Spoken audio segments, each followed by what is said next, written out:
o negócio inverteu completamente. Também inverteu, assim, outro negócio que tem que ser levado em consideração é o seguinte, que até os anos 50, 60, o esquema revolucionário marxista se apoiava basicamente na ideia do proletariado como classe revolucionária, queria derrubar o poder dos capitalistas e instituir o socialismo. Acontece que, na experiência histórica real do movimento socialista, o proletariado simplesmente deu para trás.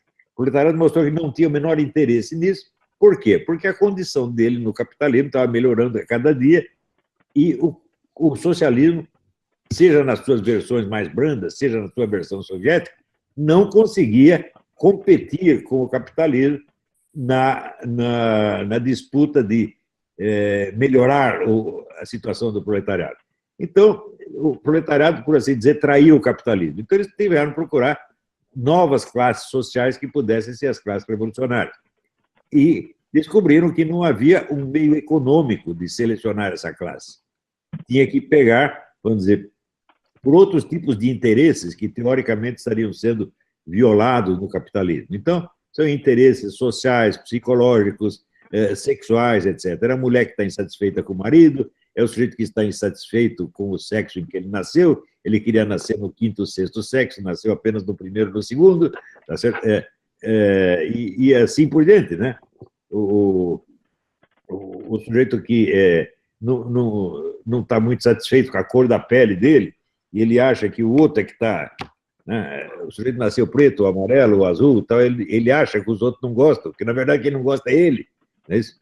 Essa ideia de que tudo o que faz um sujeito se sentir mal são os outros que estão fazendo ele se sentir mal.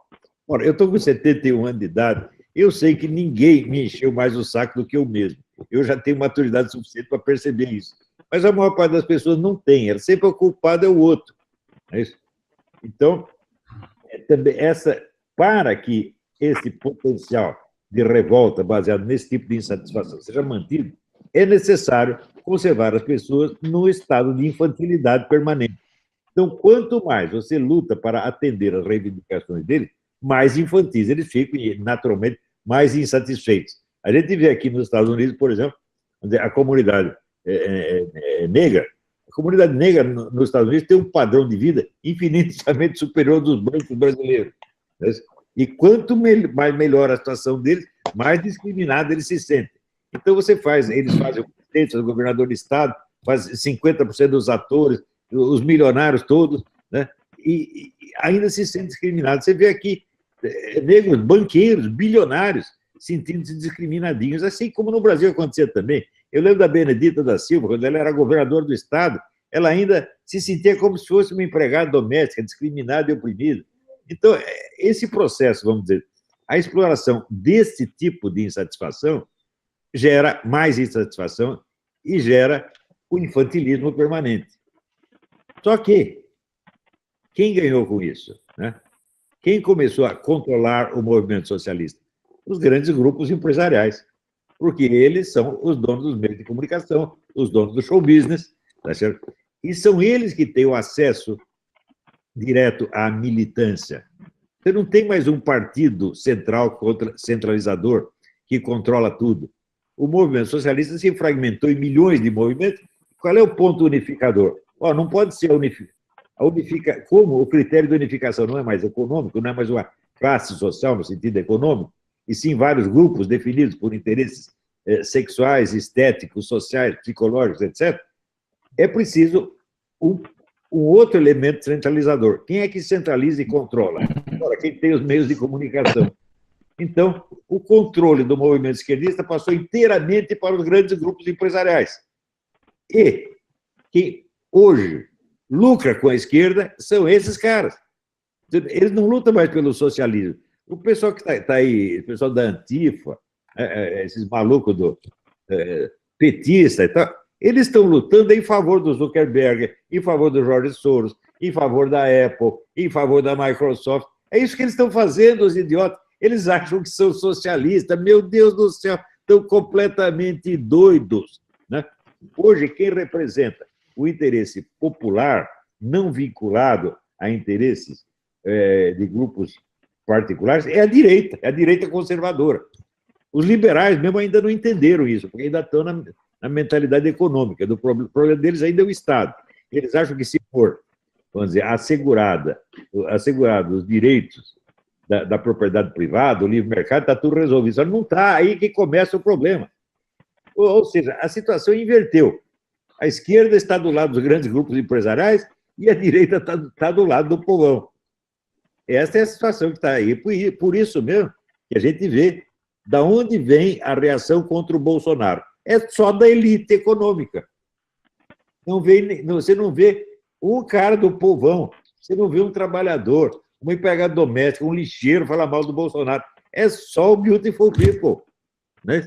Então, a situação hoje inverteu. Hoje, por assim dizer, os esquerdistas somos nós hoje. Nós somos a oposição.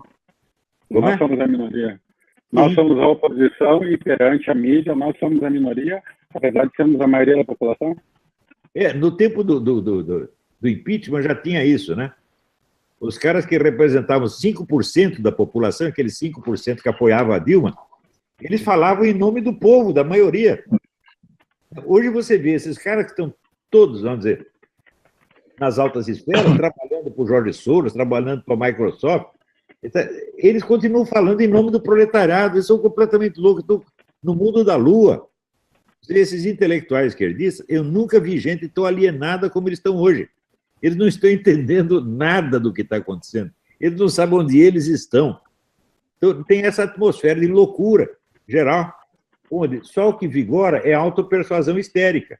Os caras não estão se referindo. Quando eles falam de classes sociais, não se trata mais das classes sociais reais. São modelos, né? Estereótipos que se apossaram do cérebro deles pela autopersuasão. O sujeito fala, ele mesmo ouve, ele acredita. Então, uma coisa é a disputa política real que existe, outra coisa é a que existe na mente deles, que é entre estereótipos, entre figuras de sonho e figuras de pesadelo. Todo esse clima que teve anterior, por exemplo, ao atentado de que foi vítima um candidato a presidente da República, ele foi inspirado por essa permissividade com o crime e por essa condenação da inocência, por essa criminalização da normalidade. Não sei se o senhor concorda com isso, professor. 100%. 100%. É exatamente isso que está acontecendo. Agora, veja, a loucura total, a inversão total da perspectiva começou na União Soviética. Porque os estudiosos da economia soviética, depois de tentar descrever qual era o sistema econômico soviético, chegaram à conclusão de que era impossível, pelo seguinte motivo. Eles disseram o seguinte: as estatísticas da economia soviética não é que elas são manipuladas, elas são 100% falsas. Não há dados que permitam descrever a economia soviética. Nós temos que julgar os acontecimentos por alguns indícios. Um deles é o súbito aparecimento de milionários e bilionários, da noite para o dia. Quer dizer, cancelaram o comunismo oficialmente, aparece um bando de bilionários, de onde eles vieram? Então, nós entendemos que a economia privada existia durante todo o período do comunismo, e era ela que mantinha a máquina funcionando, mas, ao mesmo tempo, oficialmente ela não existia. Então, era a economia ilegal, era a verdadeira economia soviética, e a economia oficial era apenas uma espuma que se espalhava em cima. Então, você imagina uma nação, um império do tamanho da União Soviética vivendo numa situação de total mentira. Você vê que o Alexander Zinoviev, grande escritor, imenso escritor soviético, que escreveu um livro chamado As Alturas Abissais, pelo título você já vê do que se trata. Ele era um professor de lógica matemática. E ele, para descrever a sociedade soviética, ele teve que inventar uma lógica especial, porque a nossa lógica não funciona para aquilo. Bom, então, você vê que Nossa Senhora, ali em Fátima, ela alertou o mundo contra os erros da Rússia. Ela não usou a palavra comunismo. Se fosse só o comunismo, então estaria tudo muito claro. Nós temos aqui as pessoas que são favoráveis à economia de mercado, à liberdade de mercado, contra aquelas que são a favor da economia estatal. É mais ou menos assim que muitos liberais ainda imaginam que a coisa era. Mas só que nunca foi assim. O problema nunca foi esse, sempre foi, vamos dizer, o contrário. Você tem os manipuladores, os falsificadores da realidade social inteira, contra aqueles poucos que ainda querem enxergar claro e saber entender o que está acontecendo. E é isso que acontece no Brasil. Como é que disso aí se chega, vamos dizer, à bandidocracia? É muito simples, se a inversão já está dada na própria visão que você tem da sociedade. Está todo mundo enxergando a sociedade ao contrário. Você tem lá uma economia capitalista que todo mundo está chamando de socialista e lutando pelo socialismo, que é acabar com o capitalismo que não existe, tá certo? Capitalismo oficial que não existe, para implantar, vamos dizer, um socialismo oficial que já existe, mas que é capitalista no fundo. E o que é? Querem nos enlouquecer? Exatamente.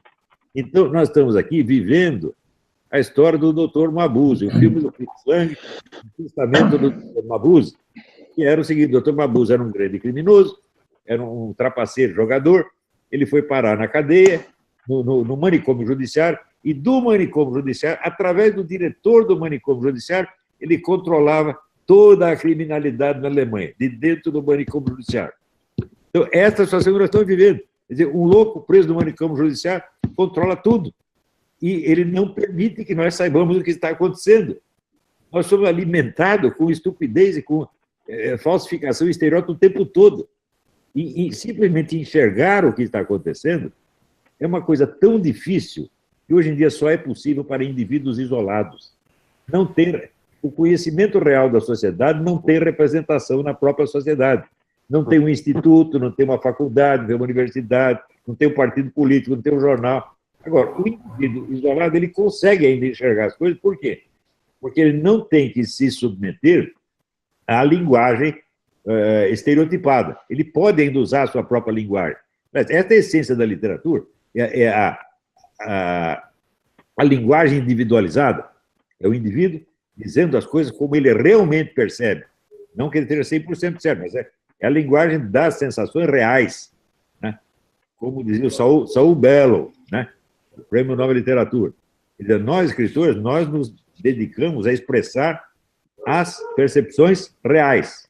E os intelectuais, que eles chamavam, que é o pessoal da universidade, dos partidos, etc., eles só lidam com fantasias ideológicas. Então, restaurar a percepção real da sociedade, eu acho que é a função número 1. E isso tem, vamos dizer, uma repercussão revolucionária. Eu vejo pelo efeito que a minha obra teve. Eu escrevi a minha obra para poucas pessoas. No entanto, daqui a pouco você vê multidões na rua gritando ao lado, tem razão, fala, opa, como foi que isso aconteceu? Isso é o poder da percepção real. Tem um neguinho lá que diz as coisas como elas são, todo mundo entende, porra. Né? Pela primeira vez entenderam alguma coisa na vida, porra. Né? Então, essa, sobretudo, a nossa função. Nós, escritores, intelectuais de verdade, nossa função é dizer as coisas como elas são. Né? A filosofia nasceu assim, a noção de teoria, quer dizer, ver, né? O ser, e dizê-lo. Né? Ver o ser e dizê-lo. Nasceu assim, e é isso que nós temos que continuar fazendo hoje em dia. Vocês estão fazendo isso. Essa inversão tem sido, no meu entendimento, uma constante sob vários aspectos, inclusive com relação ao presidente Donald Trump, celebridades e subcelebridades pregando abertamente o homicídio do Donald Trump, né? Esse caso da polícia, todos movimentos financiados por grandes oligarquias financeiras internacionais. E agora, chegando ao Brasil, né, esse mesmo tipo de conduta, e poucos dias após o atentado já tem o chacota nas redes sociais, pessoas pregando assim abertamente que é uma pena que a vítima do atentado não tenha morrido e atribuindo à vítima do atentado a palavras que ela teria dito a causa disso aí. Então, eu gostaria que o professor lá pudesse analisar nesse sentido se há um modus operandi padrão, né, nesses procedimentos e o que a gente poderia fazer para combater esse tipo de coisa. Você veja, esse pessoal dito esquerdista no Brasil, eles realmente copiam a linguagem da esquerda americana e transpõem para uma situação que não tem nada a ver com a situação dos Estados Unidos. Né? Por exemplo, catalogar a polícia como o órgão, o braço armado, né, da burguesia branca, cruel e repressora, né, matando os pobrezinhos dos negros. Agora, veja o seguinte, O meu pai era advogado da Polícia Militar, que naquele tempo chamava Força Pública. Né? Eu cresci vendo PM, né? Sobretudo aqueles que cometiam algum crime. A gente chegava 3 horas da manhã, batia lá em casa, ô doutor, matei um, quebra o meu galho aí. Pô, eu cresci vendo isso. Né? E é o seguinte, naquele tempo a PM só tinha preto, pô, e hoje também. Então, que história é essa de elite branca? Né? Que loucura é essa? Até botei uma foto lá que as elite branca, né? Um bando de PMs, um preto, mulato, índio. Né? Então, veja, o total desrespeito pela realidade e a opção pela fantasia. Esse pessoal está doido mesmo. Para explicar isso, só podemos recorrer ao livro do professor Andrew Lobachevsky, Por Neurologia, que é o estudo do mal na política. O Lobachevsky fez esse trabalho estudando com outros amigos, que acabaram sendo todos mortos, o comportamento da elite comunista da Polônia. E chegou à seguinte conclusão: quando um grupo psicopático domina a sociedade, ele espalha em torno, não a psicopatia. A psicopatia não pega, ou ele nasceu assim ou não fica. Espalha a sintomatologia histérica. E o que é histeria? Histeria é autopersuasão. O sujeito, ele diz não o que ele vê, mas o que ele ouve, o que ele ouve da sua própria boca. Ele fala a verdade, ele sai daqui, entra por aqui, e ele acredita naquela coisa. Então, isso é o seguinte, nós temos massas histéricas vivendo num mundo paralelo, que é exatamente a inversão do que eles estão fazendo. Hoje, toda a esquerda trabalha para esses grupos megabilionários e fazendo de conta que ainda são defensores do proletariado. Eles acreditam mesmo nisso. Você pega esses idiotas, tipo Mauriase, né? Esses pseudo-intelectuais todos, eles todos estão vivendo num mundo invertido. Eles trabalham para a elite e dizem que representam o povo. No tempo do impeachment acontecia isso. 95% da população estava contra o governo. E aqueles 5% que apoiavam o Lula e a Dilma se diziam representantes do povo. Eu digo, olha, então o Brasil é um país afortunado, porque ele tem 95% é membro da elite e só 5% é o povinho oprimido. Isso é uma maravilha, nunca aconteceu antes. Então, estão todos vivendo num mundo paralelo. Então, vamos dizer, eu já expliquei, eu tenho, vamos dizer, o orgulho de ter exposto anos atrás, mais de 20 anos atrás, a essência da mentalidade revolucionária. A essência da mentalidade revolucionária é a inversão.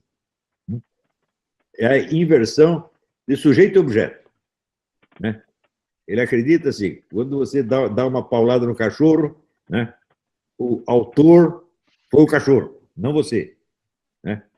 A inversão moral, você troca, vamos dizer, o culpado e o inocente, você troca o culpado e a vítima, e assim por diante. Então, isso aí pegou no mundo inteiro, assim, do mesmo modo. O capitalismo russo se chamava socialismo, meu Deus do céu. Né? Ao passo que no Ocidente você tinha uma economia cada vez mais controlada pelo Estado, que continuava se chamando capitalismo. Você vê, por exemplo, se eu dizer que o Brasil é um país capitalista, faz-me rir.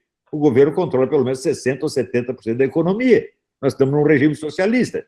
E os caras que, vamos dizer, os mesmos caras que criaram esse regime, as partidas de esquerda, que desde o tempo de Getúlio Vargas criaram esse regime, estão revoltadíssimos com a exploração capitalista no Brasil. Quando a exploração são eles mesmos que estão fazendo em nome do Estado. Então, nós estamos vivendo uma coisa absolutamente psicótica.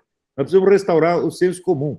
E é por isso que é a importância fenomenal que eu vejo da literatura, porque a literatura é, dizia o Saul Bellow, a expressão das impressões autênticas. Expressão das impressões é uma expressão que não é dele, é do Benedetto Croce. A poética é a expressão das impressões. Né? Então, contra esses caras que vêm com grandes teorias, grandes abstrações, sabe? Nós temos que dizer, olha, não é isso que eu estou vendo. O que eu estou vendo aqui é isso, mais isso, mais isso, mais isso.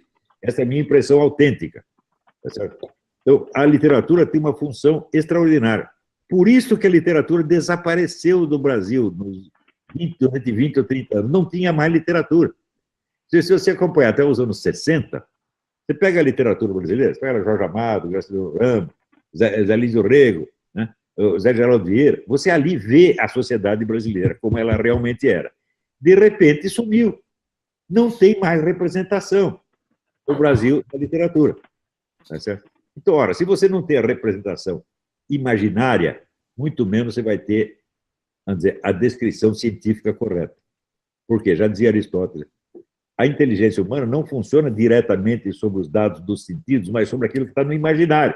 Então, primeiro precisa ter a abstração imaginária, que coloca um pouco de ordem. Daí vem a inteligência abstrativa e transforma isso em conceitos. Ora, se não tem abstração imaginativa, não tem conceitos. Conceitos sai tudo errado. E é o que aconteceu no Brasil. Então, vou dizer, eu estou muito grato que começaram a aparecer escritores bons. O Rodrigo Duarte Garcia, né? O outro menino lá, escreveu não sei o que, Marx, Renato Marx, sei lá, escreveu o livro Claridade, a Lorena Miranda, né? O Érico Nogueira. Opa, a literatura brasileira está renascendo. E à medida que renasce a literatura, nós podemos voltar a ter uma visão da realidade.